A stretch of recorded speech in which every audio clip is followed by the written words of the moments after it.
kung bakit kailangan ko ang mangibang bansa. Isang tula ng sakripisyo ng OFW para sa pamilya. 2004, unang lipad, bitbit ang pangarap, baon ay dasal. Bata pa ang mga anak, ako na may puno ng lakas.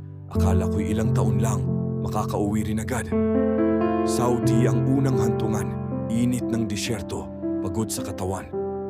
Laway ko'y nilunok, lungkot ay nilamon. Para lang sa remittance na buwan-buwan ay inaasahan. Lumipas ang taon, 6 na taon na pala. Pero bakit parang wala pa rin akong napala? Kaya lumipat ng Qatar, pagbabaka sakali. Baka doon may pag-asang mas maging mabili. Ang oras, ang sipag, ang pawis na alay. Para sa 3 anak na hindi ko masayod ang tunay na kulay. Isang mata sa trabaho, isang mata sa retrato. Sa screen ko lang sila nakikita, hindi ko man lang mahagkan. Ang papa, kailan ka uuwi?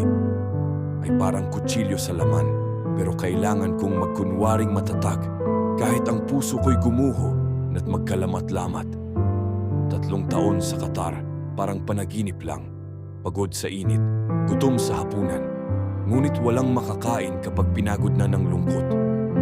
Kaya tinahak ang Dubai, ang bagong yugto, bagong sulok. 2013 hanggang ngayon, ako pa rin ay nandito. Dekada na ang binilang, ngunit ang bulsa'y parang basyo. Sahod na kulang, gastusing umaapaw. Kahit overtime, kulang pa rin sa pangarap na bahay na matibay. At oo, nagkaroon ng gadgets ang mga bata. Nakakakain ng masarap, paminsan-minsay tama.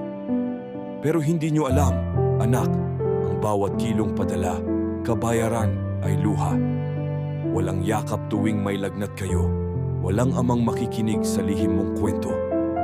Walang magpapayo sa unang pagkabigo. Walang palakpak sa graduation mong tinakbo. Diyos ko, ang hirap maging tatay sa larawan lang. Ang hirap maging bayani, pero sa sarili talunan. Kasi anong saysay ng sakripisyo kung hindi ko kayo nasilayan habang lumalaki kayo? Ang puso ko'y uhaw na sa tawanan niyong totoo. Hindi na sapat ang tawag, ang video o larawan sa telepono. Pagod na ang katawan, lalo na ang damdamin. At ang kita sa YouTube, Facebook, kulang. Parang panaginip pa rin. Pero baka ito na ang paraan.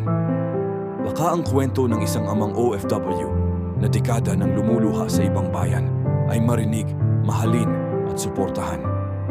Hindi ito para sa simpatiya, kundi para sa 3 batang dahilan ng bawat paghakbang ko. Para sa pag-asang makauwi, makabawi, makasama kayo, bago tuluyang maubos ang oras na hindi ko na maibabalik pa sa inyo. Kaya sa lahat ng makakarinig nito, ito ang boses ng isang ama, isang OFW na umaasang sa wakas, ang tula ng sakripisyo'y maging daan pauwi sa tahanan. Hindi aksidente na napanood mo to. Baka ito na yung sign na kailangan mo ngayon. Kung nakarelate ka, i-like mo na, mag-comment at i-share mo sa iba na baka kailangan din ng ganitong mensahe. Subscribe mo rin ako para sa mas marami pang hugot na may halong pag-asa. Salamat sa pakikinig at sana hindi ka sumuko.